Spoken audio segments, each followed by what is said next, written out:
On vient de faire une entrée en matière exceptionnelle. La sélection espagnole a fait un match parfait. Bonjour à tous et bienvenue dans cette nouvelle vidéo du comptoir Qatar.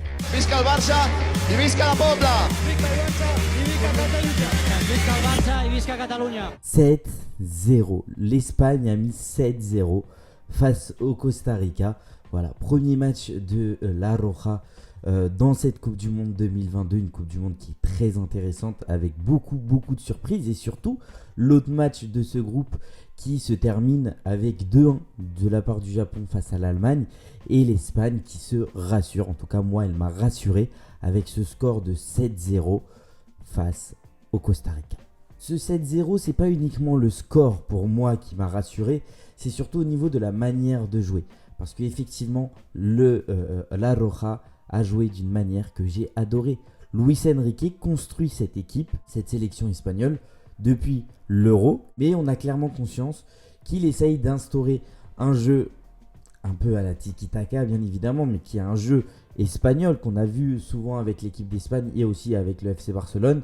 Mais clairement, il instaure un jeu qui va à tout le monde, qui convient à tout le monde et surtout qu'aujourd'hui maîtrise parfaitement. Déjà, la première partie de ce match, bien évidemment, que je vais analyser, c'est au niveau de la domination. Quelle domination de la part de l'équipe d'Espagne!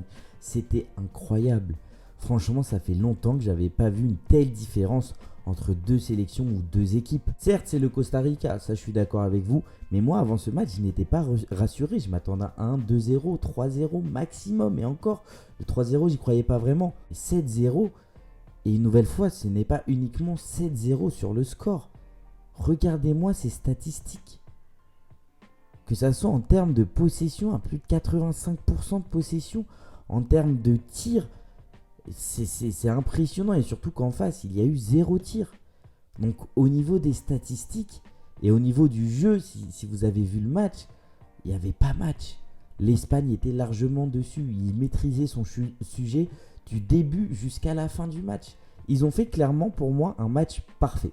Franchement, il n'y a pas de tache noire sur ce compte-rendu du match. Il n'y a que des bonnes choses et vraiment de nombreuses bonnes choses. La gestion du ballon, comment il gérait le ballon, comment à chaque fois il cherchait la solution, les déplacements, que ce soit de la part des milieux de terrain, Pedri, Gavi qui ont joué d'une manière exceptionnelle, Busquets qui a fait un bon match avec cette équipe d'Espagne. Justement, comme je disais dans mes anciennes vidéos, quand c'est un jeu dominateur, Busquets est à l'aise, ce qu'il n'y a pas actuellement au Barça.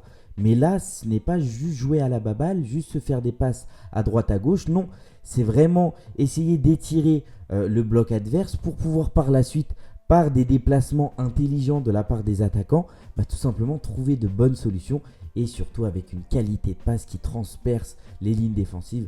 Et franchement, ça a été parfait à ce niveau-là. Que ce soit les milieux de terrain, Pedri, Gavi, qui ont proposé un match exceptionnel, un 10 sur 10 pour moi pour les deux, un petit peu plus pour Gavi. Et même au niveau de l'attaque, Olmo, il a été très intéressant. Il met un but, le premier but, franchement exceptionnel, comment il se retourne face au cage.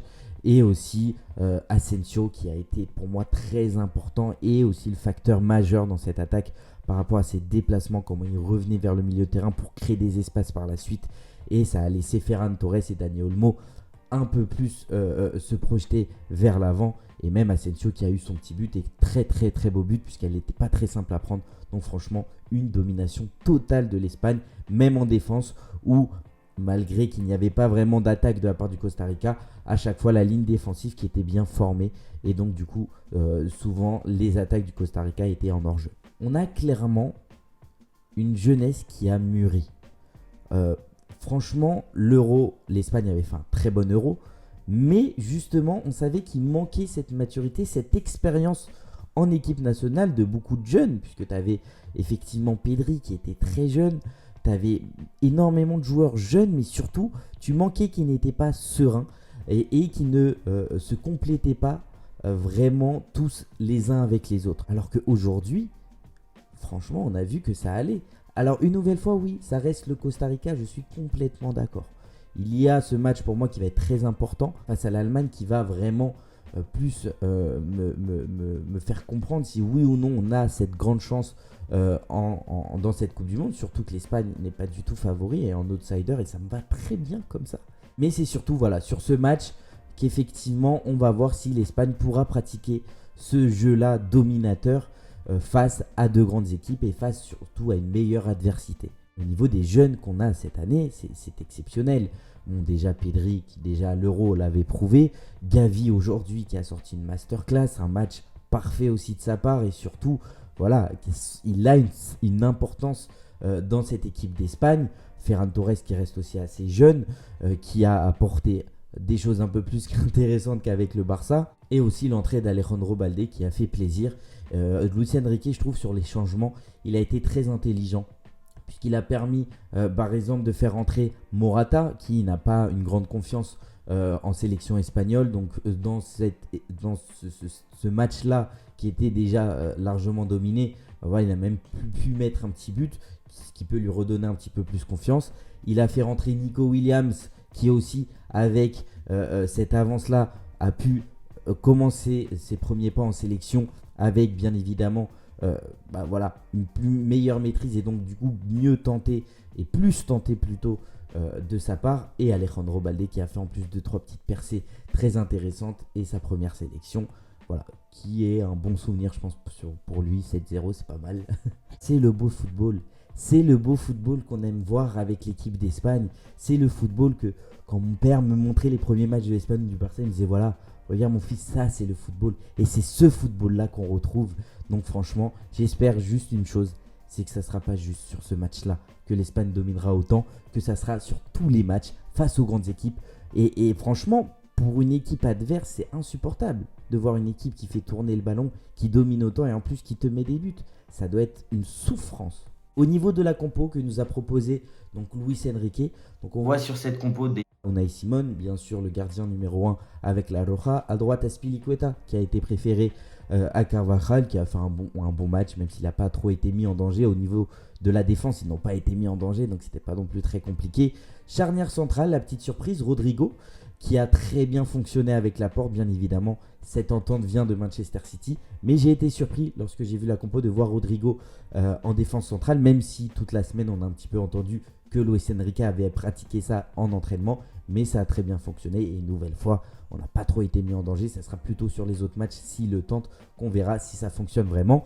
Jordi Alba à gauche qui a été très intéressant, qui a fait cette passe décisive face à Asensio, et c'est le Jordi Alba qu'on aime quand il fait pile poil cette passe à un joueur dans les pieds d'un joueur dans la surface de réparation. Ça permet rapidement au joueur de tirer et de faire but comme ça s'est passé avec Asensio. Au milieu de terrain, Busquets, Pedri, Gavi, ce milieu de terrain 100% catalan a fonctionné et franchement a mené le jeu de l'Espagne à la victoire. Et surtout voilà, Pedri, Gavi, match exceptionnel de leur part, et Busquets qui a bien aussi géré, mais j'attends de le voir s'il sera titulaire face à l'Allemagne, voir comment il pourra gérer face à une meilleure équipe en face. Et on attaque Ferran Torres, Asensio et Dani Olmo. Dani Olmo qui a fait aussi un très très bon match avec ce magnifique but, comme je l'ai dit au début de la vidéo. Ferran Torres qui a mis son petit doublé avec le penalty. Je savais même pas que c'était lui qui tirait les penaltys. Bon, pourquoi pas, j'espère pas qu'il va en rater en tout cas. Et Asensio pour moi qui a été le meilleur attaquant des trois. Franchement Asensio j'ai adoré. Et franchement je ne serais pas contre que le Barça le prenne, même s'il est au Real Madrid. Il convient parfaitement bien au jeu du tiki-taka. C'était parfait. Franchement Asensio c'était parfait. Le jeu qu'il a proposé, l'entente qu'il a avec les autres joueurs. Franchement, moi je suis président du Barça, je suis Laporta, je me jette dessus, ça fonctionne parfaitement bien. Donc pour moi, il a été le meilleur attaquant. On finit du coup cette vidéo avec les tops et les flops. En fait, ça va être très simple. Je ne vais pas mettre plus de suspense. Pour moi, il n'y a pas de flop dans ce match. Il n'a clairement pas de flop puisque toute l'équipe a été parfaite. La défense, on ne peut pas trop la juger une nouvelle fois. Le milieu de terrain a été exceptionnel et l'attaque aussi a très bien fonctionné. Donc clairement pour moi, côté espagnol, il n'y a pas du tout eu de flop. Par contre, au niveau du flop, voilà. Avant que je vois c'était qui l'homme du match, pour moi c'était mon top, bien évidemment, Pablo Gavi. Il a fait le match parfait. Il a montré à tous ceux qui le critiquaient d'avoir remporté le Golden Boy qu'il le mérite, ce Golden Boy. Et j'espère qu'il va continuer à le prouver au fur et à mesure de cette Coupe du Monde. Que ce soit dans le jeu, dans les passes, dans le but qu'il a mis. Quel but exceptionnel, quel but magnifique. Il la prend de l'extérieur et elle rentre parfaitement bien. Keylor Navas qui peut rien faire. Et que ça soit dans d'autres moments du match où il se retourne facilement. On ressent cette facilité, comme là aussi Pedri, puisque Pedri aussi a fourni un très grand match. Mais voilà, à un moment, il met un sombrero. C'est du beau football. C'est le football que moi, en tout cas, j'aime voir, que ce soit avec l'Espagne ou avec le Barça. Donc franchement, on a une jeunesse au niveau du milieu de terrain. Je pense qu'on ne s'en rend pas compte que les deux ont 18 ans. Et qu'on a ces joueurs-là encore pour 10 ans, mais facile. Et à un niveau exceptionnel.